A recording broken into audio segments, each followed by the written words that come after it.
Bonjour à tous, bienvenue à ce troisième épisode de l'Accélérateur martial. Aujourd'hui, j'ai la chance d'être en compagnie de Joey Morancy, qui est un propriétaire de gym à Gatineau, puis aussi un ancien athlète d'arts martiaux mixtes qui s'est battu pendant plusieurs années. Puis c'est par un drôle de hasard qu'on a chacun une connaissance mutuelle en Scott Seavright qu'on est allé rencontrer là, dans les derniers mois individuellement.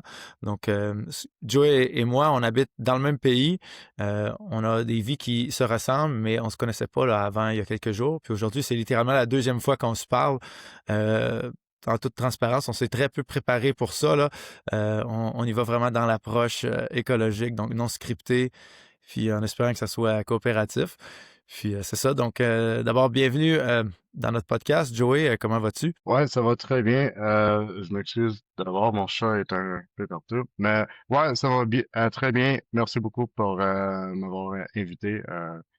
Comme tu as dit, ça va être la deuxième fois se parler, mais j'ai très hâte de voir où est-ce qu'on va aller avec tout ça. Excellent. Donc, Jay, peut-être que tu peux nous raconter un peu ton histoire. Donc, toi, quand est-ce que tu as développé un intérêt en premier pour les arts martiaux? Qu'est-ce qui t'a amené à avoir une carrière comme athlète et maintenant d'être entraîneur? Ça a commencé quand j'étais très jeune avec la lutte professionnelle. Donc, j'ai été un enfant très timide, très gêné. Et plus petit que mes amis qui étaient souvent plus grands, plus vieux que moi. Donc je me faisais surveiller un petit peu, puis j'étais un peu comme en anglais on dit the runt of the group, le plus petit qui se faisait toujours taquiner puis et tout. Et j'ai beaucoup aimé la lutte professionnelle, le côté spectacle, mais aussi juste le fait que c'était des gros gars musclés, intimidants, avec beaucoup de charisme, ce qui était vraiment le contraire de moi. Donc je pense que c'est pour ça que j'ai aimé ça. Et rendu plus vieux, j'ai commencé à faire des arts martiaux traditionnels vers l'âge de j'avais peut-être 12 ans. Et à partir de là, mes coachs étaient des vrais athlètes, des vrais martial artists, parce il y avait des connaissances et de l'expérience en autres arts martiaux, parce que nous autres, on faisait du karaté. Mais deux de mes coachs en particulier, un faisait de la lutte à Montréal quand il était plus jeune, il était rendu dans sa cinquantaine, mais il avait fait un petit peu de lutte à l'université. Un autre coach avait fait du Kyokushin Kai. Je pense que c'est une variation de Kyokushin qui était un peu plus intense. Je connais pas trop tout ça, mais c'était des gars qui jouaient au hockey, qui ont fait d'autres arts martiaux, et c'était des gros fans de MMA. Et c'est eux qui m'ont introduit au MMA dans mon adolescence. Et à partir de là, j'ai déménagé lors que j'avais terminé mon école secondaire. J'ai déménagé à Gatineau pour aller au cégep. Et j'ai décidé de me mettre dedans le jiu-jitsu brésilien et le MMA Puis à cause d'eux. à l'origine, avant de déménager à Gatineau, toi, tu viens de où? Ouais, moi je viens de la Basse-Côte-Nord, vraiment sur la frontière du Québec et du Labrador, et ça explique mon accent. J'ai ma famille sont divisées, donc j'ai mon père qui a le côté francophone, ma mère qui a le côté anglophone. Ma région, c'est une région bilingue. J'ai fait mes études en français jusqu'au cégep. Puis rendu au cégep et à l'université, j'ai tout commencé en anglais. OK. Puis au quotidien, maintenant, tu vis plus en anglais? Tu communiques plus en anglais à la maison puis au gym ou c'est un mélange des Ouais, deux? ouais, malheureusement, je reste plus en anglais, mais Ouais, malgré que ma conjointe est francophone, OK. et on élève nos enfants dans un milieu bilingue. Je fais de mon mieux de parler avec eux en français, mais je dirais que par défaut, je communique en anglais. OK. Tu veux dire, chez Click MMA, les cours sont en anglais? Non, c'est vraiment bilingue. Je OK. dirais que moi, je tombe sur le côté anglophone juste encore par défaut. Mais mon autre coach Patrick, je dirais qu'il donne tout en français slash anglais, donc un peu bilingue. Euh, je change toujours des deux, dépendamment de qui est présent dans le cours. Mais ouais, Quand même, ça, c'est une contrainte particulière qu'on a comme oui. entraîneur au Mhm. Québec, là. On aura peut-être l'occasion là, de creuser ce sujet-là, parce que je pense que peu doivent aussi faire avec cette contrainte, là. Moi, maintenant, c'est sûr, j'enseigne, puis j'ai une école dans un milieu encore très francophone, là. Je suis au Saguenay-Lac-Saint-Jean, mais je me suis développé à Montréal, surtout euh, dans les gyms plutôt anglophones et dans les gyms plutôt francophones. Euh, donc, j'ai vraiment fait un effort moi, dans ma vie pour vouloir enseigner en français. Là. J'essaie de pas trop mélanger les deux langues. Puis quand j'enseigne en anglais, je le fais juste en anglais. Là. J'aime ça être OK. comme dans une langue plutôt que dans un mélange des deux, là, comme beaucoup font que j'ai vu à Montréal. Mais ce qui arrive, c'est que souvent, tu vas être devant un groupe dont tout le monde parle en fait, les anglophones, ils comprennent pas le français, mais les francophones, ils comprennent l'anglais. Donc, Mhm. si tu veux t'adresser à tout le monde, par défaut, tu te mets à enseigner en anglais. Donc, ça, c'est une situation de beaucoup de gyms en anglais.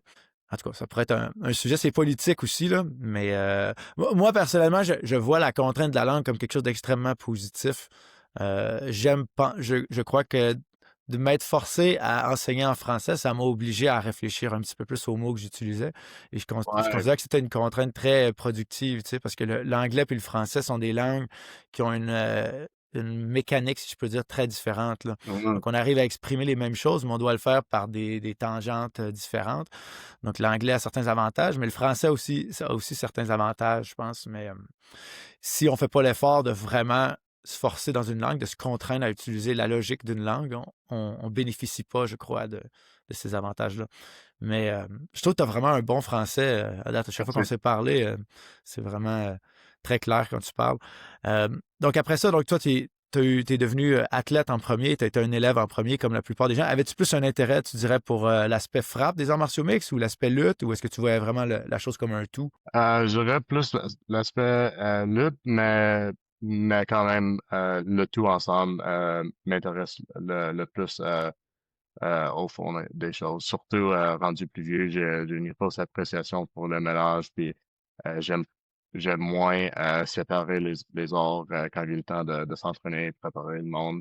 Il y a toujours un temps et lieu pour tout, mais j'aime vraiment, si on est au sol, de garder les frappes. Si on est debout, on garde l'aspect clinch, l'aspect lutte. Euh, puis je pense que ça tient les liens perception-action bien ensemble. Oui, tout à fait. Moi, c'est sûr, je te suis là-dedans.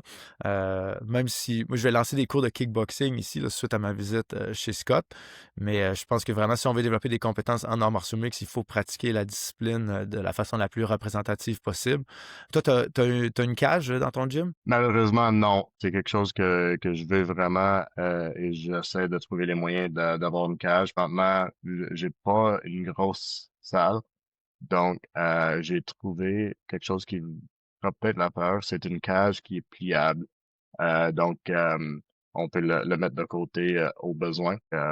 C'est quelque chose que je vais essayer d'acheter en 2026 parce que je pense que c'est très important. En ce moment, ce que je fais pour faire de mon mieux parce que encore là, contexte, on s'entend que c'est très important en striking ou en lutte, mais surtout en striking, si on est toujours en train de s'entraîner sur des tapis, plusieurs groupes ensemble partageant le même tapis, on manque l'aspect l'utilisation d'espace, création d'angles, distance et la gestion de tout ça. Donc, ce que je fais présentement, que j'aime beaucoup faire, c'est j'utilise la crêpe et je dessine des lignes et je fais des périmètres pour chaque groupe lorsque j'ai les moyens de le faire. Si j'ai un groupe de 20 personnes, ça se fait moins bien, vu que j'ai seulement environ 1200 pieds carrés d'espace utilisable.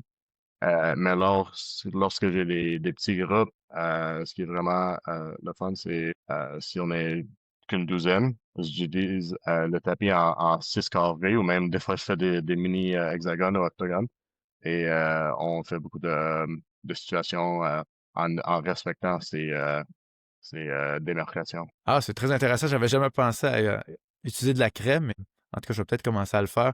Moi, j'ai des poutres dans ma salle, là, comme on peut le voir là, sur le coin de ma caméra. Donc, j'utilise les poutres puis mes murs quand j'ai pas trop de gars pour délimiter un sorte de carré, là, Oui. dont certains côtés sont des murs invisibles. Là où on a des murs, ça, c'est pas idéal. Là. Les gars, ils sortent tout le temps. Puis souvent, si je peux, je me place derrière eux puis je les repousse dedans, là, parce que Ouais, ouais. pour moi, la contrainte de l'espace clos qui est propre au MMA, de la cage, ça doit être vraiment fondamental. Là. Moi, j'ai pas eu de combat en MMA, mais j'y pense. Puis là, maintenant, j'ai des élèves, j'ai une culture de MMA là, depuis un peu plus d'un an ici. Mais il me semble que c'est une grosse erreur de ne pas contraindre l'espace si on veut que quelqu'un développe des compétences, que ce soit en striking ou en lutte, qui vont être vraiment transférables au MMA. Puis c'est un peu ce que je compte faire avec mon programme de kickboxing, parce que je veux avoir des cours où on met vraiment l'accent sur les frappes, mais je veux que ça soit quand même. Idéalement, je voudrais qu'émergent des styles qui sont comme MMA compatibles, là, si je peux dire. Mhm. Donc, Ouais, je pense. j'imagine des cours de kickboxing avec des petits gants, puis toujours dans un espace clos. Ouais, je pense que ça serait l'idéal. Et encore là, tu sais, il y a un temps et lieu pour modifier l'équipement et tout ça, mais ouais, c'est ça que je recommande à mes membres. C'est comme s'ils sont plus intéressés par le MMA. Je leur suggère tout de suite de faire la majorité de leur entraînement en gants de MMA. Et lorsqu'on a l'opportunité d'utiliser la craie pour créer des périmètres, on le fait. Et si j'avais une cage, c'est clair que euh, j'exigerais que mes compétiteurs l'utilisent au moins une fois par semaine, peut-être deux si on les moyens.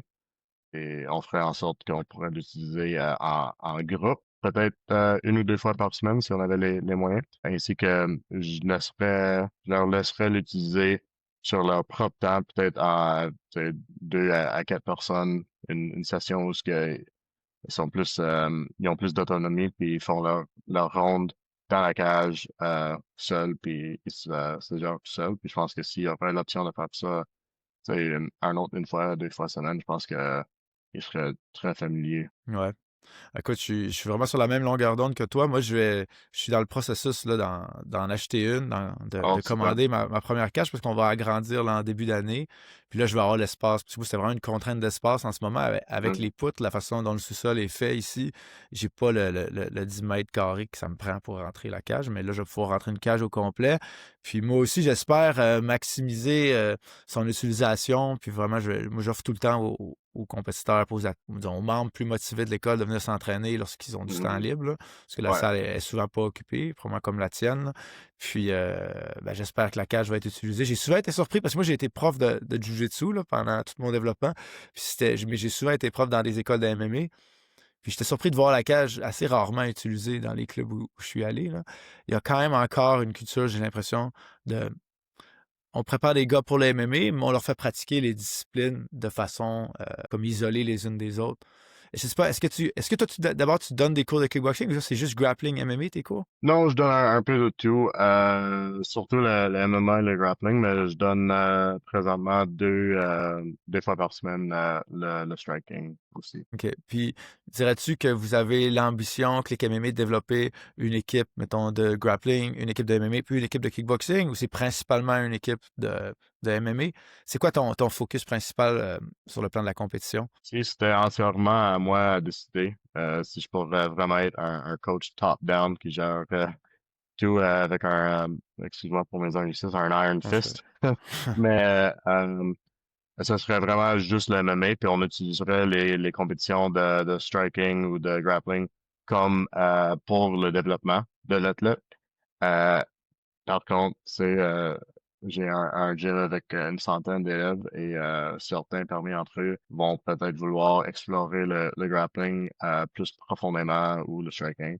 Et je veux pas leur enlever cette opportunité non plus, même si moi je suis plus intéressé par le MMA. Donc, par exemple, j'ai un jeune homme de 17 qui a déjà 4 combats de K1. C'est comme un Muay Thai modifié. Tu sais, le clinch est limité. Je pense que tu peux seulement frapper une fois dans le clinch, mais bon, ça se ressemble au Muay Thai, au kickboxing. Et, j'aurais peut-être 5 élèves qui sont plus axés sur le grappling et ont aucun intérêt à faire du MMA. Mais la majorité de mes élèves sont plus axés sur le MMA, même s'ils sont pas tout à fait prêts pour le niveau amateur. Leur trajet va finir par aller là-bas. Ouais. L'enjeu est moins grand quand on est compétiteur et qu'on va faire des combats de grappling ou de jiu-jitsu, par exemple. Là. C'est pas comme si ta fiche était affecté par une défaite et que ça allait te Mhm. suivre, puis peut-être affecter ta Ouais. capacité un jour à être recruté, etc. Donc, puis ben, nonobstant le fait aussi que c'est beaucoup moins dangereux, là, euh, tout en étant très anxiogène. Mais bon, moi, comme je te disais, moi, ça fait juste 1 an et quelques mois là, que j'ai une culture de MMA au club ici. Puis, tu sais, j'ai du monde quand même qui ont commencé avec nous. Donc, mes élèves les plus expérimentés, ils ont 1 an et demi maximum là, d'expérience en MMA. Beaucoup avaient fait du jiu-jitsu avant. Puis, c'est ça, ça les a énormément aidés, là, parce que je pense qu'on a quand même une culture de lutte très forte. Puis, de façon générale, toutes les ceintures bleues de grappling du club ici, quand ils arrivent dans les cours de MMA, ils commencent quand même avec un certain avantage, un énorme avantage en fait comparé à quelqu'un qui vient faire son premier cours d'arts martiaux, mais qui va directement en MMA. Même chose pour les strikers aussi. C'est comme si l'élément de lutte doit être adressé vraiment rapidement. Sinon, ça peut être extrêmement pénible là, pour quelqu'un qui commence de faire un cours d'1 heure en MMA. Vos cours c'est 1 heure ou 45 minutes? Je me souviens plus. 45 minutes, mais c'est plus par contrainte qu'on a une seule espace, OK. donc un tapis, et c'est seulement environ 1200 pieds carrés. Donc, juste pour maximiser les minutes le soir, on fait des cours de 45 minutes. OK. Puis, plus qu'on a abordé le sujet comme ça, continuons dans cette direction, là. Je suis curieux de savoir comment tu structures tes cours. À quoi ça ressemble un cours de 45 minutes? Est-ce que tu as comme un ordre que tu suis? Est-ce que tu y vas en fonction des personnes qui sont là? Comment tu te prépares à donner un cours de 45 minutes? Puis à quoi ça ressemble? Ouais, bonne question. Pour vrai dire qu'il y a quand même, ça peut être assez différent du groupe, du niveau, ce qui s'en vient l'année s'il y a des compétitions ou quoi que ce soit. Mais si on commence juste par un cours régulier euh, à tout niveau, on commence avec, si on utilise le striking comme exemple, on commence avec une ronde juste pour se réchauffer. Souvent, ça va être une ronde où il y a peut-être plus de contraintes, où on enlève quelques options, peut-être plus qu'on ferait que d'habitude. Donc, si j'utilise hier soir comme exemple, on avait fait un où il y a une personne qui attaque, puis son objectif vraiment, c'est juste d'attaquer avec n'importe quoi, mais être le premier et le seul qui a réussi avec son engagement. Donc, le fait de travailler l'initiation, juste exemple, tu sais, si tu peux rentrer avec un jab, puis sortir, puis pas te faire toucher, ou si tu es capable de juste prendre un clinch tout de suite euh, sans te faire contre-attaquer. Comme Euh, rentrer et sortir? Rentrer et sortir, ou même rentrer et rester. OK, Tu sais, ouais. si tu peux juste lancer puis te connecter. Mais il y a tout de suite un élément de lutte, là, quand vous commencez. Les élèves frappent et font des single legs, par exemple. Pas nécessairement, mais je dirais que l'aspect clinch lutte est toujours on. OK. Même dans un cours de kickboxing, c'est intéressant. Ouais, ça c'est quelque chose que j'essaie de faire le plus que je peux, juste encore là, parce que pour mes objectifs de créer un espace et pour développer des gars d'MMA. L'autre chose par contre, si j'ai des gars dans le cours qui sont vraiment opposés puis ils veulent pas faire du grappling euh, sous les hanches et juste faire le clinch plus côté kickboxing, euh, je leur laisse le choix. Donc, si sont vraiment opposés puis ils veulent vraiment juste faire du kickboxing, ils peuvent parler avec leur partenaire pour voir. Puis avec cette option-là, au moins, les partenaires qui ont plus en commun vont peut-être se mettre ensemble, même si on fait beaucoup de changements de partenaires aussi. Au moins, on a cette option-là. C'est difficile avec des cours à tout niveau parce que tu veux donner un peu d'autonomie et donner un peu de flexibilité, mais en même temps, ça peut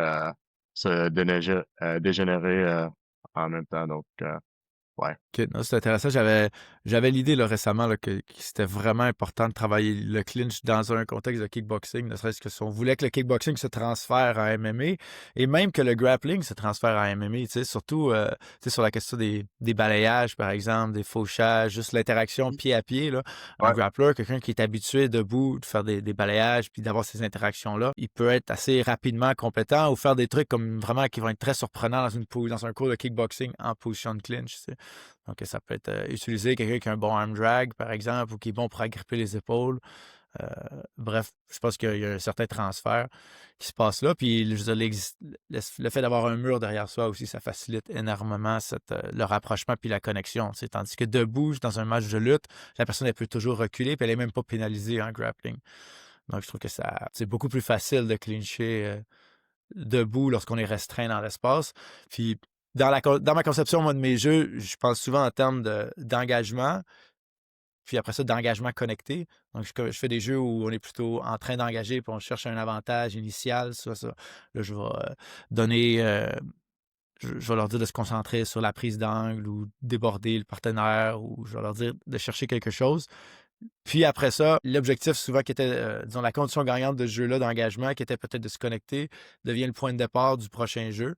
Puis Mhm. là, ben, c'est comme là, c'est le mouvement vers l'arrière. C'est comment est-ce qu'ils vont prendre la distance, frapper sans se faire frapper, mais depuis une position de relative sûreté, où ils sont prêts. Parce que j'ai l'impression qu'il y a un invariant où c'est au fond la proximité à ton partenaire en clinch euh, te rend plus protégé contre les frappes. Mais dès qu'il y a un peu d'espace qui se crée, ben là, il y a des frappes qui peuvent émerger et là, tu prends plus de risques. Tu sais. Mais si tu peux être la personne qui prend l'initiative de créer cette distance-là de frappe, ben, tu peux sortir frapper. Puis, en quelque sorte, rester dans le monde du kickboxing tout en ayant un élément de lutte, je pense, qui est commun à la fois au grappling et au MMA. C'est un petit peu long, là, pour dire quelque chose de Non, simple, là, non, mais non, mais je suis d'accord. Je dirais 9 fois sur 10 dans nos rondes, l'aspect clinch, lutte est toujours allumé. On l'enlève rarement. Il y a toujours des exceptions, mais je pense que c'est important. Et même l'aspect environnemental, donc utiliser le mur ou utiliser la craie pour créer les rings et ainsi de suite. fait que donc, pour résumer, tu ferais ton échauffement avec des jeux de clinch boxing, puis après ça, tu irais vers quoi? Est-ce que c'est quelque chose qui est déjà prédéterminé pour toi ou est-ce que tu y vas en fonction de ce que tu vois dans ta salle, les gens qui sont là? Ouais, j'ai toujours un plan. Des fois, c'était un plan comme très minimaliste. Peut-être juste une idée comme cette semaine. Euh, Mardi, je voulais travailler les feintes. Donc, j'ai juste introduit c'est quoi un feinte, de quoi ça peut avoir l'air et les effets qu'on s'attend à avoir avec des feintes, puis qu'est-ce qu'on pourrait faire après utiliser une feinte. Donc, on a juste joué avec ça de façon générale. Euh, Essayer de faire des feintes en changeant de niveau. Essayer de faire des feintes en bougeant nos mains, nos épaules, tu sais, même notre tête, peut-être. Je dis que même juste faire un pas vers l'avant, ça peut être une feinte, right? Donc, c'est presque un mot c'est quoi l'expression, si quelque chose peut avoir plein de définitions, ça veut rien dire. Ouais, ouais, ouais. Puis je pense que je suis là des fois avec des feintes. Je pense que c'est dur à vraiment savoir qu'est-ce que c'est parce que même si Ouais. je fais comme Ouais. un flinch comme ça pourrait être un feint. Ouais. Mais on a juste exploré ça, puis qu'est-ce qu'on pourrait faire après utiliser une feinte? Est-ce qu'on peut Ouais. comme feinter pour essayer de faire semblant qu'on touche le visage, puis aller autour du visage, ou peut-être aller à un autre target. Tu sais. Est-ce qu'une feinte qui ne cause pas de réaction est une feinte? Je pense que oui, mais c'est une feinte qui a pas eu. C'est une bonne question parce que peut-être qu'on pourrait dire non parce que ça n'a pas eu l'effet qu'une feinte est Ouais, supposée exact. d'avoir, ou peut-être c'était. Moi, je pense Ouais. que j'essaie de tout voir un peu de façon très fonctionnelle, là. Fait que pour Mhm. moi, l'effet de la feinte est plus important que la feinte parce que quelqu'un peut arriver avec des Oui, mouvements absolument. prévisibles, mais si Ouais. ça cause pas une, Ouais. une interaction, puis c'est pas une syntonisation des corps, la feinte est complètement. C'est de Ouais. l'énergie Non, perdue, tu sais. absolument. Si l'intention du mouvement était pour avoir cet effet, mais Ouais, ça l'a pas eu, peut-être que ça reste toujours une feinte, mais peut-être juste une feinte qui a pas eu l'effet qui était ouais, désiré. Mais ouais. ouais, c'est une bonne question. Mais c'est tellement essentiel en MMA. Moi aussi, j'essaie de véhiculer cette idée-là aux élèves puis de trouver les mots qui vont les amener à vraiment porter attention aux effets des signaux qu'ils envoient, là. Ouais. Souvent, je vais leur dire des trucs comme feinter de frapper le partenaire pour lui faire lever les mains. Tu sais, mais je veux qu'il remarque. Est-ce que quand tu feintes de frapper, les mains lèvent? Puis si tu crées cette tension comme un peu un marionnettiste, là, quasiment, ben là, tu peux te créer le timing puis les conditions de shooter, par exemple. Mais si cette réaction-là n'est pas là, je shoote pas dès lors que si la personne devant toi est un peu compétente en lutte, elle va te sprawler, elle va t'arracher la tête, puis tout. Puis les gars en MMA, ils shootent, tu sais, souvent la tête très basse, là. Fait qu'ils sont vraiment punis sévèrement en étant guillotinés, puis amenés au sol, s'ils n'ont pas cette capacité à vraiment utiliser leur frappe pour l'effet de la feinte. Mais l'effet de la feinte, c'est ça qui compte. C'est pas, ça sert à rien de pratiquer des feintes dans le vide. Il faut que tu feintes devant quelqu'un qui mord ou qui mord pas à l'hameçon. Non, ouais, je suis d'accord, c'est quelque chose qui est très relationnel et contextuel qu'on peut pas vraiment enlever. Mais je pense que moi et toi, on serait d'accord en disant qu'on ne peut pas enlever grand-chose de l'environnement ou du contexte. Ouais, c'est découplé dans ce sens-là, mais ouais. Puis, concrètement, dans un exercice où tu veux pratiquer des feintes, est-ce que si tu leur dis juste faites des feintes, ça semble énorme, surtout pour quelqu'un qui commence. Est-ce que tu leur dis spécifiquement, je veux que vous exploriez la feinte de changement de niveau, je veux que vous exploriez la feinte en envoyant la main avant? Ce serait quoi, mettons, un task focus par rapport à ça? Ce que j'avais fait mardi, j'avais fait pour le après qu'on avait fait comme une personne qui est en attaque versus quelqu'un qui contre-attaque, où ce que la personne en attaque, c'était vraiment de toucher, sortir ou toucher, rester, et l'autre cherchait le contre-attaque. Ça, c'est de l'exemple d'un échauffement qui est très euh, constrained. C'est pas quelque chose qu'on ferait vraiment réellement dans l'environnement. Ça, c'est pas quelque chose que je fais pour longtemps. 2 minutes, 5 minutes, une ou deux rondes par session. Mais faut faire attention parce que je vais pas créer des gens qui vont juste, tu sais, se mettre en stance et attendre pour quelque chose. Puis même pour celui qui est en attaque, c'est pas quelque chose que je veux, tu sais, qui pense qu'il peut juste toujours initier sans se faire toucher. Et pour le deuxième round, c'est là où j'ai introduit les feintes. Et là, je l'ai juste introduit de façon générale. Je dis, tu sais, une feinte, ça peut être, tu sais, bouger ma main, bouger ma tête, faire un pas vers l'avant, changer de niveau. Puis j'ai juste dit, je sais que c'est beaucoup, mais euh, quand on fait ces gestes, c'est pour faire semblant qu'on va faire quelque chose pour avoir l'effet que notre adversaire, notre partenaire va réagir d'une sorte ou d'une autre. Donc, on a fait ça pendant 3 minutes. Puis j'ai fait ça comme passe. J'ai regardé, tu sais, puis dépendamment du groupe ou de la personne, c'était bien ou peut-être comme c'est pour un débutant, c'est trop intimidant, c'est comme ah, j'ai trop Ouais. d'options, je sais pas. Donc là, pour le prochain round, j'ai passé à quelque chose de plus spécifique. J'ai dit OK, on va essayer d'utiliser notre main qui est à l'avant pour feindre. Puis j'ai donné un exemple. Tu sais, peut-être que je feinte dans le visage, puis ça me donne l'opportunité de relancer ma main qui est à l'avant pour un autre jab ou un autre hook ou peu importe. Hein. Utiliser le feint avec notre main qui est à l'avant pour lancer encore avec notre main qui est en avant comme exemple, comme objectif. J'ai dit, tu as l'option de toujours faire autre chose, mais c'est ça vraiment que je veux que tu mettes ton focus pour, puis après on va passer à autre chose. Puis là, depuis le début, notre discussion, tu me parles là, de d'élèves qui sont guidés à explorer certaines tactiques. Tu les guides, tu leur dis qu'ils se frappent, mais comment est-ce que tu gères la force des frappes, l'aspect dommage, souffrance infligée à l'autre? Est-ce que tu spécifies une certaine façon de frapper, de toucher?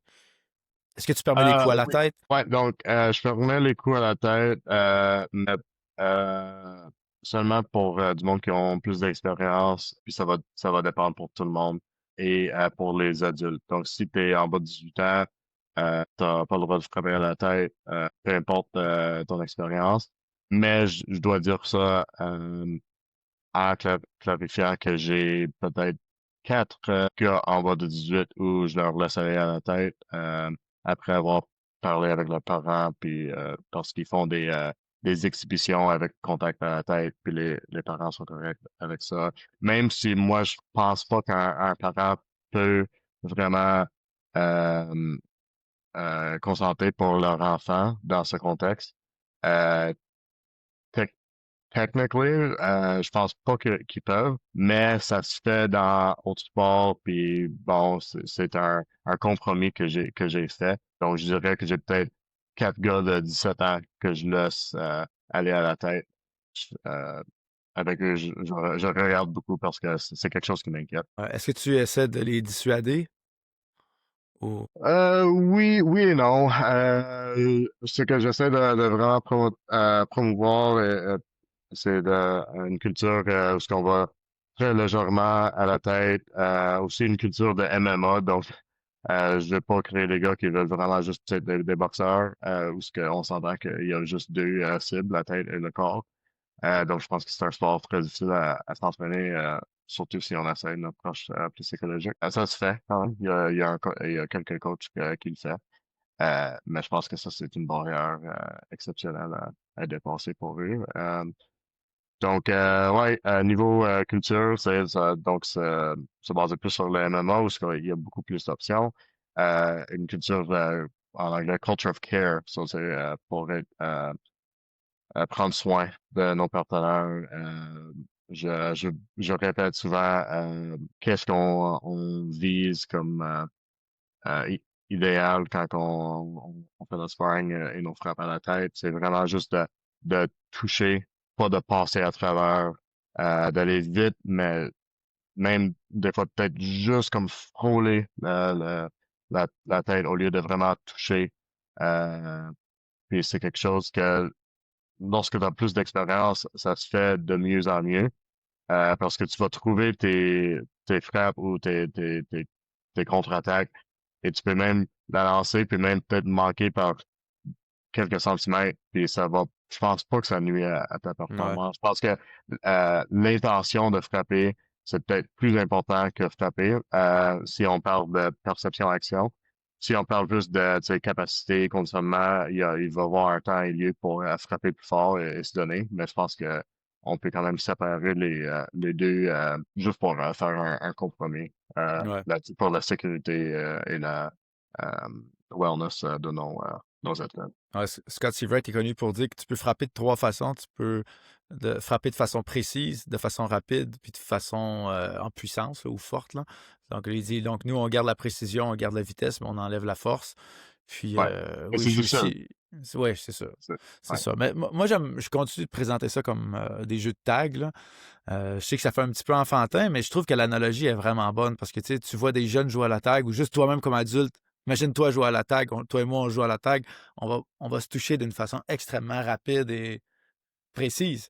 Puisque l'idée, c'est de toucher l'autre avant de se faire toucher. Donc, vraiment, il y a beaucoup, beaucoup de parallèles à faire et pour moi, de transfert de compétences entre les sports de frappe puis le simple fait de Ouais. jouer à la tag. Là.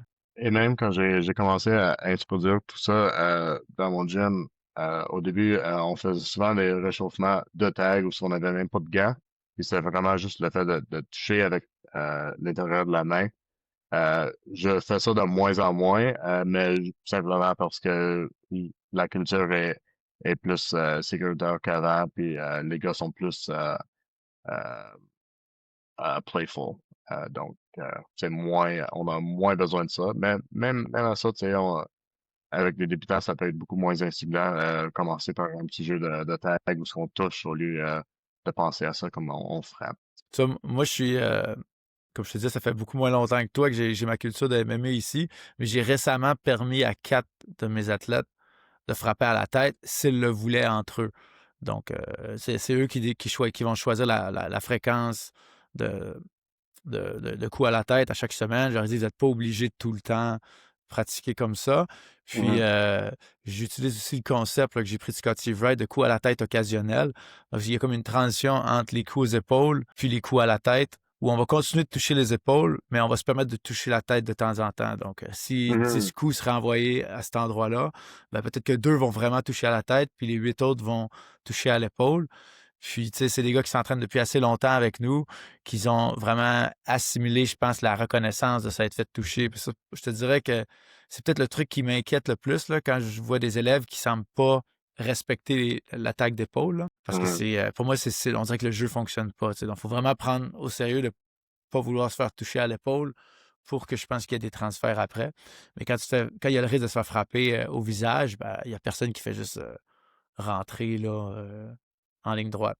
Bref, je faisais une petite parenthèse, mais tu me dirais que c'est quoi la courbe d'apprentissage moyenne pour un élève débutant qui vient chez vous faire du kickboxing à un élève, disons, que tu juges assez compétent pour ajouter des coups à la tête? Ça prend quoi? Ça prend 6 mois? Ça prend 1 an? J'essaie de trouver pour moi-même mon club. C'est à partir de quand tu Ah, considères la question? ouais, c'est une bonne question. Je pense que c'est vraiment cas par cas. Euh, Si ils sont plus jeunes, donc si on regarde des gars de 18 à, tu sais, dans la vingtaine, c'est clair que eux autres vont être plus intéressés par les frappes à la tête, puis ils vont vouloir graduer à ça. Mais je pense qu'il faut faire ça tranquillement. J'ai la chance d'avoir un petit gym quand même. Tu sais, j'ai pas plus qu'une centaine d'élèves. Euh, et je pense qu'une trentaine parmi entre eux, c'est le programme pour enfants. Donc, ça me laisse avec, tu sais, 70 environ. Donc, c'est pas beaucoup à gérer. C'est pas rien, mais ça se fait plus facilement que si j'avais un gym de 300 élèves. Donc, je peux vraiment aller cas par cas avec les gens, puis je peux quand même les connaître, puis voir qui va peut-être être plus dangereux ou qu'un autre. Puis si je vois que la personne est vraiment là pour s'améliorer, pour s'amuser, puis prendre soin de tout le monde, souvent j'ai des gars qui passent à ça après 3 mois. 3 mois. Ouais. Puis, Quels seraient les principaux red flags, si je peux dire, chez quelqu'un qui te Mhm. demande d'ajouter les coups à la tête, puis qui te fait beaucoup hésiter, là? Malgré le fait qu'il euh, s'entraîne peut-être chez vous depuis 3, 4, 5, 6 mois. une chose honnêtement, c'est les gars parce que ce que je fais pour les débutants, c'est que je leur donne un, un bandeau pour le poignet, mais je leur demande de le mettre comme sur l'avant-bras pour que tout le monde le voit. Parce que moi, j'ai pas des cours divisés comme Scott. J'ai pas un cours de fondation ce qui a pas de contact à la tête et des cours tout niveau. J'ai pas assez de membres pour ça. J'ai pas assez d'espace. J'ai seulement une salle pour donner des cours. Donc, ce que je fais, c'est que je donne les débutants un bandeau. Ils vont le porter sur l'avant-bras pour que tout le monde sache que ça, c'est un débutant, tu ne frappes pas à la tête, il te frappe pas à la tête. Euh, mais étant donné que ça, c'est comment que j'organise ça, il y a des gars qui vont s'essayer, tu sais. Ils vont pas porter le bandeau. Ou ils vont le mettre, puis ils vont s'entraîner avec quelqu'un, puis ils vont dire, ah non, c'est correct, vas-y à ma tête, ça me dérange Ouais, pas. ouais, c'est ça. Donc, puis je comprends, tu sais, même si je suis rendu vieux et plus soft qu'avant, j'ai déjà été jeune, puis je voulais me mettre dedans, tu sais, puis je voulais me faire frapper, puis tout avoir ces expériences. Je juge pas les gars qui s'essayent. Mais ça, pour moi, c'était comme un red flag parce que moi, je te demande de faire quelque chose, puis tu le fais pas. Faut que je garde ça en tête. Donc, les gars qui m'écoutent pas, je leur, euh, je leur gradue pas aussi vite.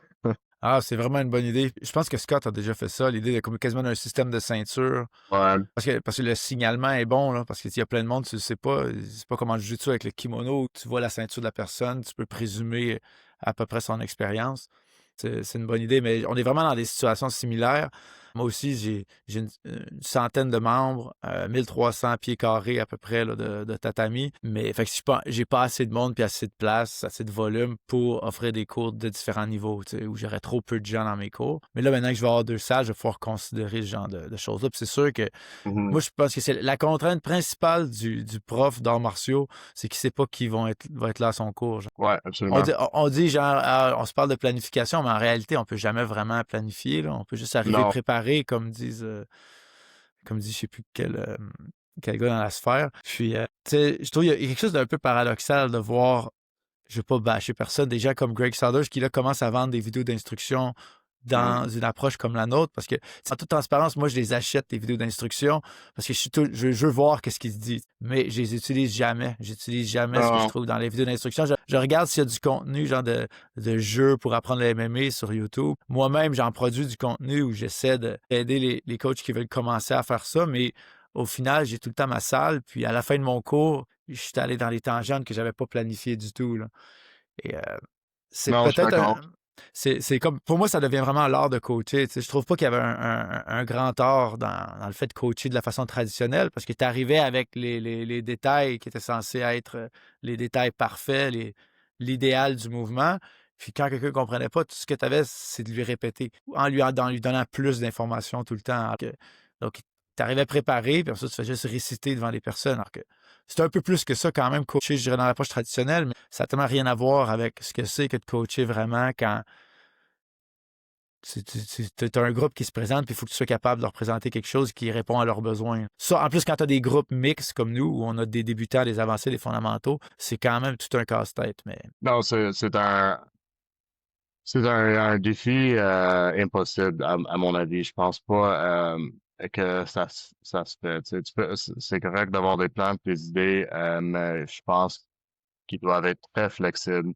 Je pense que ton approche doit être, peu importe que c'est une approche plus traditionnelle ou écologique comme le nôtre, faut que ça soit flexible, faut que ça soit plus mollo, je dirais. Tu sais, on travaille souvent avec des gens, comme tu dis, on sait pas quand ils vont venir, on sait pas c'est quand la prochaine compétition. Puis pour ceux qui sont plus tu sais, hobbyistes, peut-être qu'ils vont faire une compétition, puis on n'était pas tout à fait on savait pas que ça c'était dans leur plan, donc tu sais, il faut qu'on pivote un petit peu.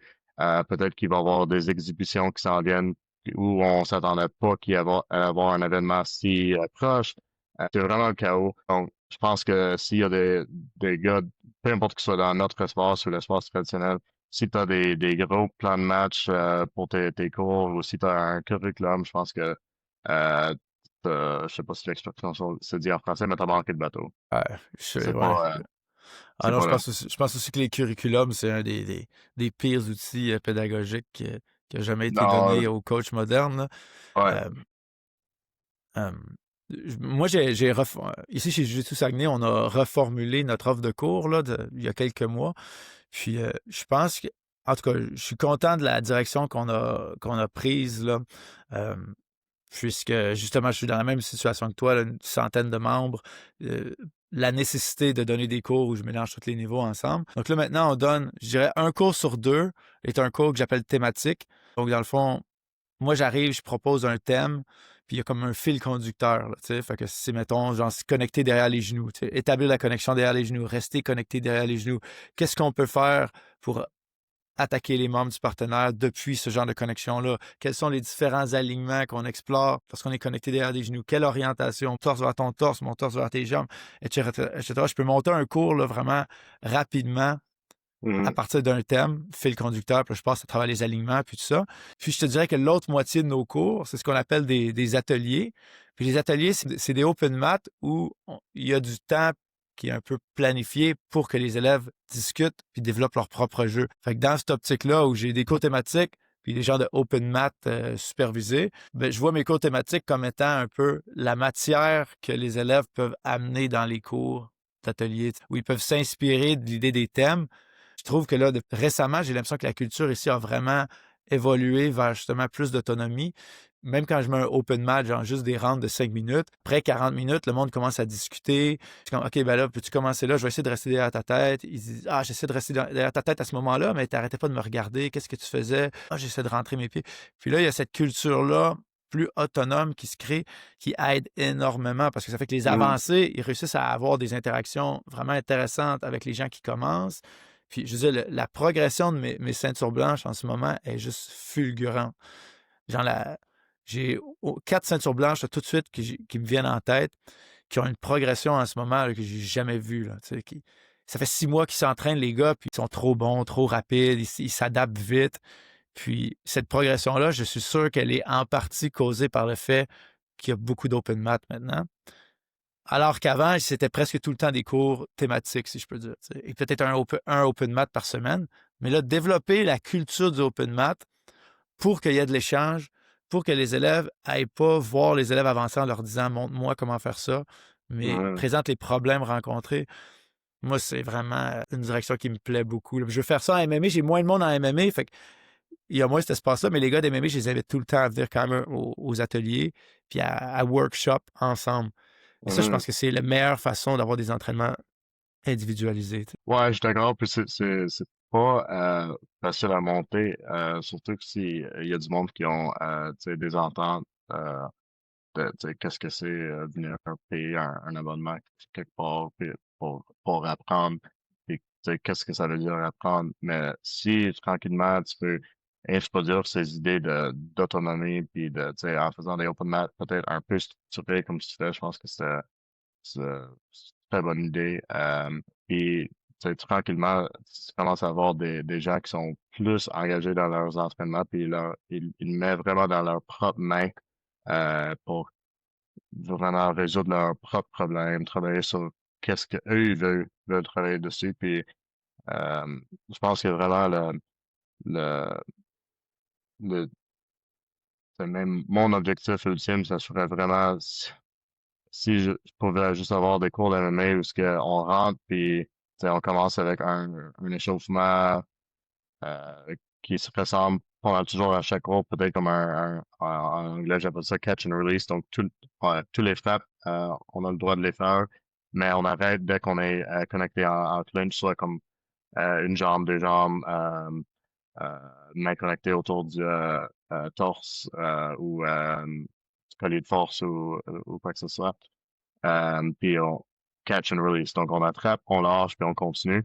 Ouais. Puis après ça, on va dans nos rondes peut-être plus ouvertes comme nos rondes MMA. Puis après ça, on passe peut-être où ce que on commence un par-dessus, un en dessous au sol ou une personne contre le mur. Puis juste tous les propres groupes peuvent se gérer. Puis moi, je suis plus là pour guider. Puis je dis, ah, toi, tu devrais peut-être travailler un petit peu plus là-dessus aujourd'hui. Ouais. Juste en connaissant les gens, les gars. Ça serait vraiment comme mon utopia, mais ça prend du temps. Ouais. Mais en tout cas, moi, je remarque une grosse différence ici là, avec cette attitude générale qu'ont les élèves à discuter de leurs problèmes, puis à pas poser, à pas demander des réponses, dans le fond. Ça, c'est un truc qui m'énerve énormément comme entraîneur, là, quand on me demande les réponses à des problèmes. Tu sais, je vais aider, je vais passer 10 minutes avec un élève dans un open mat pour essayer de l'aider à résoudre un problème. Mais je veux pas qu'ils viennent me voir en me demandant le truc secret là, qui va être un raccourci, parce qu'il y en a pas, de toute façon. Ce serait Non, juste c'est lui ça. mentir, puis se flatter mon ego que lui dire ah, il suffit juste de faire ça. Tu sais. La réflexion, elle est beaucoup plus profonde, puis elle est écologique. C'est comment est-ce que je peux créer les conditions d'émergence de ces mouvements-là qui pourraient être souhaitables pour toi. Je peux pas te bouger à ta place. Puis ultimement, ce qu'on veut, c'est des élèves qui se sentent responsables de leur propre apprentissage. Oui, ouais, c'est ça. C'est tellement, tellement important parce qu'au final, les gens comprennent à un moment donné, là, faut pas être dans la fausse modestie, là, que tout ce qu'ils ont appris, ils l'ont appris par eux-mêmes. Là. Tu sais, après ça, il y a des gens qui nous guident dans la vie, il y a des gens qui nous aident, puis on peut être aidé de façon significative, mais genre, au final, tout ce qui est moteur se développe juste dans l'expérience d'un corps avec son environnement. Là. En tout cas, là, on parle en tant que deux convaincus là, de l'approche écologique dynamique. Puis en tout cas, on a pris une méga tangente. Là, au début, je t'ai demandé un petit peu comment tu avais découvert les arts martiaux. Puis tu m'as rien dit sur ce que tu as fait comme athlète professionnel, comment tu es devenu entraîneur, puis comment, je pense que là, ça pourrait être le plus intéressant, ce serait de voir comment ta méthodologie ou ton approche a évolué au fil des ans? Parce que je présume que tu as été initié aux arts martiaux de façon traditionnelle. Puis là, de fil en aiguille, tu as découvert des façons de s'entraîner différentes qui t'ont amené à aller en Irlande. Pourrais-tu me parler un peu de l'évolution de ta pensée méthodologique? Oui, ouais.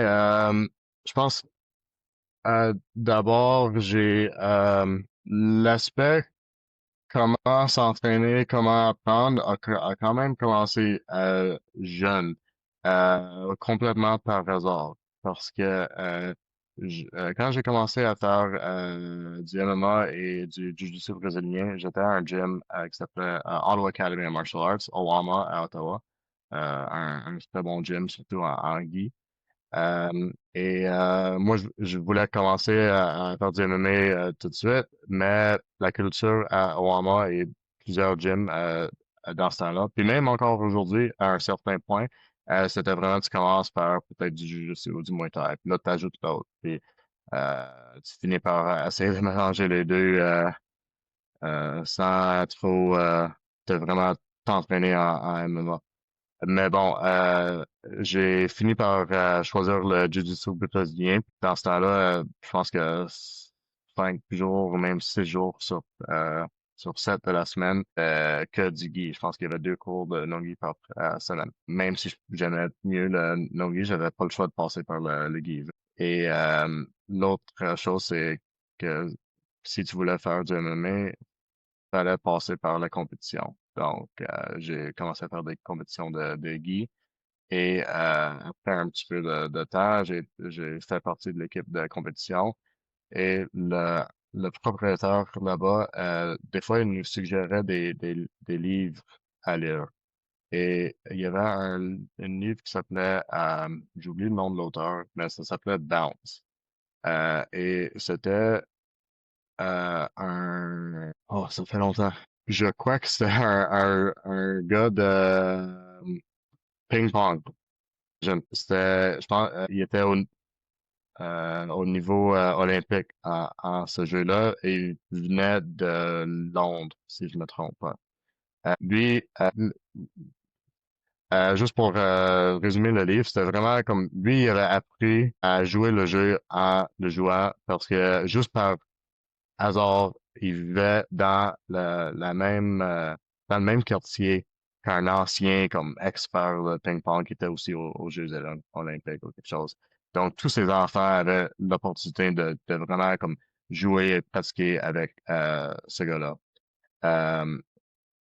Euh, puis ça m'a passé à un autre livre, c'est de Malcolm Gladwell, c'est le livre que tout le monde avait lu. Outliers. Outliers, c'est ça. Tout ce qui il y avait comme euh, vraiment détruit les idées de Anders Ericsson avec la règle des 10 000 heures et tout ça. Il les a décrits, mais d'une Moi, façon très pop. c'est ça, ouais, il les a détruits. C'est ça que j'allais dire. Il avait vraiment vendu comme une mythe tu sais, si tu fais quelque chose pendant 10 000 heures, tu vas être bon. Et ça a donné que j'avais lu ça pendant qu'on a eu la chance de s'entraîner avec Gianni Grippo, qui est encore actif en Jiu-Jitsu, mais il est venu à Omaha pour s'entraîner avec nous. Le propriétaire l'avait amené pour faire comme un peu comme tu fais avec l'accélérateur. Il est venu s'entraîner avec nous, il a donné des cours aussi plus traditionnels. Mais puis on a eu la chance de faire des sessions privées. Puis moi, puis mon un très bon ami qui compétitionnait avec moi en même temps. On était le même âge, même objectif. On avait fait un cours privé avec lui, puis on était comme, dis-nous, qu'est-ce que tu fais pendant ta semaine? Comment tu t'entraînes? Qu'est-ce que tu fais? Puis on va essayer de copier ça. T'sais, 2 ceintures blanches, on va copier la routine d'un gars à temps plein, ceinture brune, presque championnat du monde en guide dans ce temps-là. Puis c'était beaucoup basé sur le répétition statique, right? Il faisait ses drills, je pense, 1 heure avant sa session, 1 heure après, puis il faisait ça une fois, peut-être 2 fois par jour. Donc, tu sais, 2 à 4 sessions de drilling, right? Nous autres, on avait essayé de copier sa routine. Puis après quelques semaines, on avait déjà compris que ça fonctionne pas. C'est comme, j'essayais de drill un long. Excuse-moi, vas-y. Gianni Grippo aussi a fini par comprendre que ça fonctionnait pas Oui, par ailleurs. C'est qui est drôle. ouais, tu sais. Il s'entraîne chez Bodega, il s'entraîne, Ouais, c'est ça, avec le ouais, train. Excuse, c'est ouais. un petit Non, non, mais c'est drôle drôle d'anecdote. parce que c'est intéressant tu sais, je pense que tout le monde va peut-être finir passer par là, mais, tu sais, à ce temps-là, tu sais, ça, c'était en 2011, 2012, peut-être. Drilling, c'était très hot dans la culture de Jiu-Jitsu. Il y avait Andre Alval qui avait je sais pas si c'était un DVD ou un Drillers Make livre Killers. ouais, c'est ça, Drill to Win. Ouais, ouais. Des frères Miao au Brésil, les autres apparemment étaient fameux pour faire ça. Ah ouais. Apparemment, c'était pas tout à fait le cas. Je pense que c'était beaucoup Du de... sparring violent avec Leandro Lo, là, man, pendant Oui, c'est 3 heures en plein Ouais, soleil. T'as rien ouais, d'autre à faire parce que t'es paumé.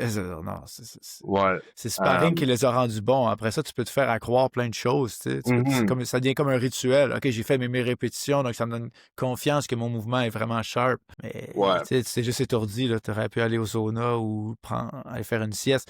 Moi, je crois même que ça a des effets négatifs là, maintenant, que de Oh, ouais, c'est pratiquer comme clair. ça, Ouais. parce que Mais ça te fait pas voir les problèmes. C'est de reproduire des schémas mentaux qui puis, sont. puis c'est là où ce que je m'en allais avec tout ça, c'est comme, même si c'était très populaire comme modalité dans ce temps-là, à cause même Keenan Cornelius, tu sais, il y avait toutes les histoires des gars qui faisaient ça pendant 1 heure avant et après leur session. Même Greg Souders, il a parlé de ça euh, dans son trajet. Et moi, et mon ami, on avait essayé de passer par là. Et moi, ce que j'essayais de faire dans mes sessions, c'était des répétitions d'un long step pass. Puis après 3 semaines, tu sais, juste en répétant ce mouvement, mon coude était détruit Ben parce ouais. que tu poses sur le tapis avec ton coude, puis tu sais, à force de faire plusieurs répétitions, mon coude était enflé. Je faisais mes répétitions avec excuse-moi, un elbow sleeve. Donc, je Ouais. portais ça pour que je puisse faire mes répétitions, mes entraînements. Je prenais du naproxen, et de la caféine pour Moi, tu fuel pratiquais des. mes tu- sessions. C'était l'enfer, right? C'était J'espère que tellement tu le strict. pratiquais des deux bords au moins. Non, Même un pas. bord. Non, non, parce que moi, je faisais mes Tabarnak. passages de garde à De ce droite. bord-là. Donc, C'est ça. c'est ça que je vais faire. Euh, mais après quelques semaines, moi puis Ben, tu sais, on n'est pas, on n'est pas des intellectuels, mais même nous, on savait à 21, 23 ans, ça fonctionne pas, tu sais. Puis même à force d'en faire, on avait vu, je pense que c'était mon ami qui l'avait dit, puis j'ai gardé ça pour toujours. Il a dit que je crois qu'une répétition en sparring, ça vaut 1 million de répétitions statiques. Puis je voulais pas être d'accord avec lui parce que tu sais, c'est qui mon ami, tu sais, c'est personne. Andre Galvao, Paul Miao, Keenan Cornelius, Johnny Grippo, ça c'est des Ouais. gars qui ont fait quelque chose dans le sport. Mon ami il avait rien fait. Tu sais. Mais je savais qu'il était correct. Je savais comme de façon intuitive, dans moi, que c'était comme ça fonctionne pas. Donc finalement, on avait décidé d'arrêter. Ça donnait que Kit Dale a commencé à être populaire dans le sport. Puis lui, il était vraiment contre ça aussi. Puis il était comme, ça fonctionne pas. Puis nous autres, on était intéressés parce que Kit, même s'il avait comme une bonne base athlétique, tu sais, je pense qu'il était joueur de rugby league, quand Ouais, même un mais sport de très élevé. Je sais que Kit, des fois, il veut dire que non, ça m'a pas aidé autant que tu penses. Je sais pas, tu sais. C'est lui, il pense ça, c'est bien correct, mais je pense que ça, c'est un gars qui était vraiment comme créé pour faire du grappling, puis il est allé loin dans un short amount of time, puis il y en a eu s'entraînant très peu, hein, en s'entraînant très peu, c'est ça qui est exceptionnel trois avec quatre ans, Kildare. puis ouais, Craig Jones, puis Lachlan Giles, puis je suis sûr d'autres personnes ont mentionné souvent à quel point sa progression sur les tatamis était fulgurante. Là, on parle d'un gars qui s'entraîne deux fois par semaine, puis qui est capable d'aller terrasser des champions du monde qui, eux, font que ça. Là. ouais. Non, Non, il était extrêmement avant-gardiste, non, c'est un Kildare. athlète spécial. Je pense que c'est un gars spécial, un gars exceptionnel. Je veux pas le mettre sur un piédestal, mais je pense que, tu sais, il faut se dire, des fois, il y a des athlètes meilleurs que d'autres, puis ça, c'est la vie. Mais ces idées m'ont intéressé. Même si j'ai toujours été, tu sais, je pense que savoir que si tu as juste à faire X, Y, Z, ça te rassure. Tu sais, oh, j'ai juste à faire ça pour être bon. Mais je savais que, moi, non, ça marche pas. Puis là, tu sais, avec Kit Dale, puis j'ai lu les livres de Anders Ericsson, puis moi, j'ai trouvé que l'idée de deliberate practice, ça c'était intéressant. La seule chose que j'aimais moins avec Anders Ericsson, c'est lui, il avait souvent conclu que les athlètes exceptionnels ou les experts dans certains domaines n'aimaient pas se pratiquer. Ils trouvaient que se pratiquer, c'était difficile, ça leur tentait pas, c'était quelque chose qui avait besoin de passer à travers, mais c'était l'enfer, c'était pas le fun. Puis c'était là où ce que j'ai eu un déconnect avec Anders Ericsson. Moi, quand je suis vraiment dedans, j'aimais ça. Même là, j'étais comme conflicted un petit peu, Ouais. puis j'étais comme, OK, comment que je marie ces idées? Plus tard, plus en 2019-2020, j'ai commencé à voir les idées de l'approche écologique grâce à Andy sur Instagram, School of Grappling, c'est sa page. C'est le premier gars que j'ai vu introduire ses idées. Il avait fait des posts sur des affordances, perception action coupling, toutes ces idées-là. C'est pas un gars de l'approche écologique dynamique. Souvent, lui, il se fie plus à la philosophie et Ouais, ben il fait les beaucoup de idées de liens avec Merleau-Ponty. la phénoménologie française, en tout cas, qui Ouais, contient c'est un quand gars même de... beaucoup de trucs ésotériques. Là. Moi, je pense qu'il y a quand même vraiment Non, une je pense que avancée et une sophistication oui, dans le c'est clair. domaine du développement moteur, l'acquisition de Ouais, compétences non, motrices, ça n'a rien à... Mais bon. non, Oui, je pense, les racines de l'approche écologique, là, c'est pas Greg Saunders ou Scott Severide, ça date, tu sais, d'il y a plus de 100 ans. Là. Il y a plein de gens qui ont eu ces intuitions-là, je pense. je pense que L'autre truc que c'est, je voulais mentionner, excuse rapidement, c'est parce que tu parlais de Erickson, l'idée des 10 000 heures, la pratique délibérée, puis tout ça. Moi-même, j'ai entendu parler de ce concept-là de 10 000 heures, mais lorsque j'étudiais en musique, là, bien avant, puis OK. j'ai compris par la suite que ça venait de ce livre-là. Mais si je veux faire une sorte de correctif rapide, c'est que l'idée d'Erickson est plus complexe que de dire qu'il suffit Oui, ouais, de ouais. pratiquer pendant 10 000 heures. Il y a une façon de pratiquer de façon délibérée qui va mener à une progression là, si on fait juste persister dans le temps. Mais tu peux très bien prendre un instrument de musique puis l'apprendre et perdre ton temps en répétant des trucs non musicaux. Là. Ouais, non, c'est clair. Puis c'est la Ouais, même chose dans tout, dans les arts martiaux. Mais après ça, c'est. En tout cas, tu me diras, parce que moi, j'ai jamais lu Erickson, là, donc j'en ai une idée très simplifiée. Mais je pense que ce qui peut être lourd dans cette approche-là pour les athlètes, c'est peut-être le fardeau, la charge cognitive que ça leur donne de s'imposer une pratique délibérée. Là, donc de vraiment Et c'est là où peut-être que un oui. Non, entraîneur ouais, je suis formé d'accord. peut arriver puis enlever à l'élève une grosse partie de cette charge que moi, je vais m'occuper que ton temps de pratique soit délibéré. Toi, tu peux juste venir ici disponible, ouvert d'esprit, tu vas te développer. Mais tu n'as pas en partant cette charge-là de trouver une façon comme optimale de pratiquer. Non, c'est ça. Puis je pense même pas que c'est nécessaire, honnêtement.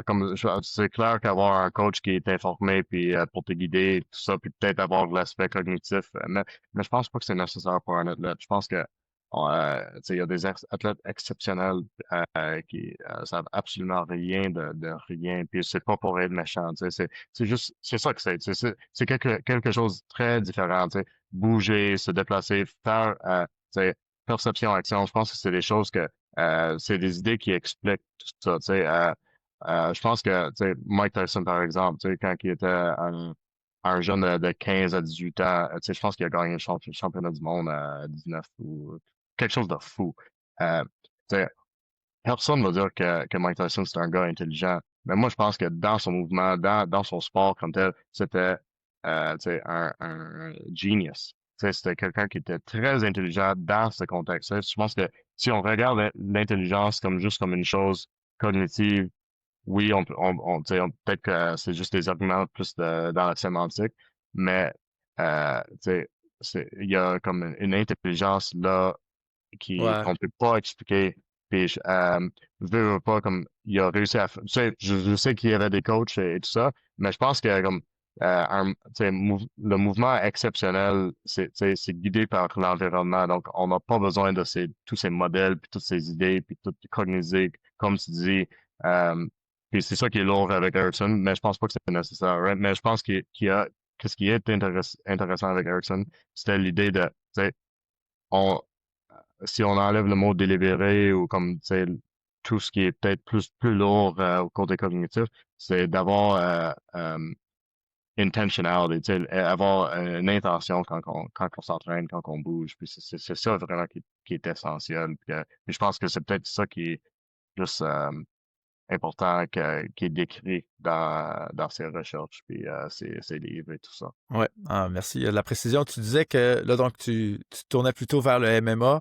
Euh, Quand est-ce que tu es parti en Irlande puis que tu as eu ta carrière? Là-bas, tu me disais que tu étais allé t'entraîner au gym SBG, puis ça, c'est pas anodin, parce que Straight Blast Gym, c'est la Mhm. tradition de Matt Thornton, la philosophie de la liveness, qui pour moi est un peu un des ancêtres là, de ce qu'on fait dès les débuts des années 90. Tu as Matt Thornton qui part son gym et qui développe ce concept-là d'entraînement vivant. D'ailleurs, il y a des vidéos vraiment intéressantes sur YouTube en noir et blanc là, qu'on peut voir où il explique là, vraiment comment lui, il enseignait les arts martiaux. Puis c'était assez incroyable de voir à quel point là, l'intuition de, de l'apprentissage moteur était déjà là chez certains outliers, chez certains coachs. Est-ce que tu étais conscient de ça? Est-ce que c'est pour cette tradition-là que tu es allé en Irlande? Non, c'était vraiment parce que j'étais comme un méga fan de Gunnar Nelson. Hmm. J'étais un fan de Connor aussi, c'est clair que je pense que tout le monde l'était, même s'ils ils veulent pas l'admettre. Dans ce temps-là, c'est Connor, c'était quelqu'un d'exceptionnel qui a vraiment comme élevé le sport. Mais Gunnar Nelson, c'était le gars qui m'avait vraiment frappé. Je l'avais vu à EDCC peut-être en 2011. À Oama, c'était un gym, un affilié de Hensel Gracie. Puis Gunnar Nelson avait représenté Hensel Gracie, mais j'avais aperçu que c'était un gars d'Islande. Puis j'étais comme, OK. Et depuis qu'il avait fait son euh, parcours à ADCC, je l'avais suivi depuis. J'avais suivi sa carrière d'MMA. Et quand il était dans les UFC, j'ai suivi encore plus. Puis j'avais commencé à voir, OK, Gunnar Nelson, Conor McGregor, John Kavanagh, c'est le coach. Qu'est-ce qu'il fait là-bas qui est différent? Parce que les autres, c'était des gars différents dans la MMA, tu sais, dans une culture où ce que, je vais pas dire que tout le monde se ressemblait parce que c'est absolument pas le cas, mais ces deux-là, ils étaient différents. Et Il se démarquait, il ouais, puis ressortait du lot. Ouais. ça me parlait. Il y avait quelque chose là qui m'intéressait. Puis j'ai dit, ben, si je vais partir, si je vais quitter mon gym, je pense que pourquoi pas aller dans une place différente, vivre différentes choses en même temps. J'aimerais ça en savoir plus là, sur cette expérience, mais là, il est déjà 10h15. On s'était dit qu'on allait terminer ça pour te donner là, du temps avant ton prochain appel. Mais en tout cas, quand même, ça laisse entrevoir qu'il y a quand même une progression. Tu as eu l'intuition plus tôt que moi qu'il y avait une façon plus efficace d'apprendre. En tout cas, je pourrais te parler de ma perspective. Moi rapidement, moi, je suis passé vraiment à travers la mode des vidéos d'instruction, je te dirais. Là. C'est quand il y a eu Mhm. BJJ Fanatics, puis tous les Oui, Enter the System de John Donner. Moi, je commençais à coacher, puis j'étais ceinture blanche. Mon entraîneur était malade, je m'entraînais dans un petit gym. Fait que, tu sais, pour être crédible, il fallait que je m'appuie sur l'entraîneur qui se démarquait le plus. Tu sais. Puis il arrivait avec une approche par système, tu sais, une approche qui est très on pourrait dire, traditionnel, traitement d'information, mais il y avait une organisation dans l'information qui semblait nouvelle. Fait que j'ai vraiment essayé là, de m'immerser dans cette approche-là là, pendant longtemps. ouais. Puis, Ouais, j'avais essayé, moi aussi, mais, ça me mais, mais, parlait. mais j'avais quand même l'impression dans les dernières années que, que j'avais tranquillement évolué vers ce que j'appellerais aujourd'hui une approche hybride. Là. Beaucoup de gens qui disent enseigner éco, au fond, ce qu'ils font, c'est ils montrent des techniques, puis après, ils font des jeux. Donc, ils essaient de placer les techniques dans le jeu. Puis c'était un petit peu ça que je faisais, un petit peu sans m'en rendre compte. Je pense à des séminaires que j'ai donnés là, avant que mon école fasse vraiment la transition. Puis, c'est ça. Ça, c'est pour moi, c'est comme une petite amélioration sur la façon traditionnelle de s'entraîner, mais ça reste une façon qui crée pas des élèves autonomes, là, du fait que tu leur fais encore croire qu'il y a des solutions toutes prêtes. Il suffit de les connaître pour être bon en jiu-jitsu. Là. Fait que donc, ça crée des élèves qui attendent tout le temps de l'entraîneur, qui leur montre un nouveau détail, puis tout ça. Alors que maintenant, Mhm. quand j'enseigne, j'essaie vraiment d'utiliser des termes fonctionnels, de dire à mes élèves ce que je veux qu'ils fassent de façon concrète, sans leur dire comment le faire. Fait que Mhm. bref. Tu as eu une évolution sur une plus longue période de temps. C'est vraiment intéressant. En tout cas, merci beaucoup, Joey, d'avoir pris le temps. Je pense que Hey, merci c'était beaucoup, vraiment Charles. enrichissant. Écoute, il y a plein de trucs qu'on a abordés là, qui, moi, m'inspirent, là, notamment ta façon là, d'amener les coups à la tête. Moi, c'est sûr que ça me donne confiance de voir d'autres personnes qui ont fait ça, qui ont commencé ça avant moi. Puis, ah oui, il y a un truc que je voulais annoncer aussi, parce que ça fait un parallèle avec un peu tout ce dont on a parlé, mais l'accélérateur martial, édition numéro 9, va avoir lieu au mois de janvier. Euh, je Oh, pense cool. à la troisième semaine de janvier, puis il se trouve qu'on va recevoir des gars de Oama où tu t'es entraîné, qui sont vraiment des compétiteurs en gi, pas mal les meilleurs compétiteurs en gi là, dans leur catégorie. Il va y avoir Ethan Major, Thomas Paquette, puis Justin Primrose. Les Ok, trois, ouais. les, Je m'entraînais avec Justin quand j'étais ceinture bleue quand il avait commencé. Puis ah, je ça. savais tout de suite que ça allait être un gars très, très bon. Euh, écoute, c'est ça, je me doutais que tu connaissais un petit peu, tu connaissais ces gars-là, donc on va les recevoir là, pour 3 jours d'entraînement, 10 heures. Donc là, je suis en pleine Nice. phase de recrutement. Là, j'essaie de trouver les derniers compétiteurs du Québec puis de l'Ontario en gi. Là. Il n'y en a Ok, plus ouais. autant, Non, c'est mais, vrai. mais je pense qu'il y en a au moins 20. Là, fait que si on peut les réunir, ça va être vraiment hot. Puis le plan après, ça serait pour l'édition au mois de mars, ça serait là, de faire de quoi avec Joey, un camp d'entraînement MMA où on invite des gens que je peux pas encore annoncer parce que c'est pas confirmé, mais où on amènerait chacun là, des gars de nos équipes. Donc, on pourrait s'entraîner ensemble. Puis moi, j'ai vraiment hâte de voir comment des cultures de MMA écologiques, entre guillemets, sont capables de s'entraîner ensemble. Déjà, quand je vais dans des camps de jiu-jitsu où c'est des gens qui sont habitués à l'approche, ça fait des entraînements, je trouve, tellement pertinents, où on peut être vraiment Mhm. collaboratif. Puis toi puis moi aussi, on pourra s'échanger, se lancer la balle, développer des séances, chacun avec nos propres regards. Puis c'est ça, je pense que ça va être bien intéressant. J'aurai l'occasion de vous en reparler. Puis Si le bon Dieu le veut, on fera un épisode avec Scott Seavright. Là. Je pense qu'on aurait plein de sujets intéressants. Oui, ouais, je lui parlais hier soir un petit peu en fait, puis je pense que il serait très partant. Puis je peux c'est sûr qu'on peut le convaincre. OK. Excellent. OK, merci beaucoup, Joey. Je te retiens pas. On se Et reparle merci bientôt. beaucoup, Charles. Ouais, c'est des temps excitants, puis j'ai hâte à ce qui va se passer en 2026. Moi aussi.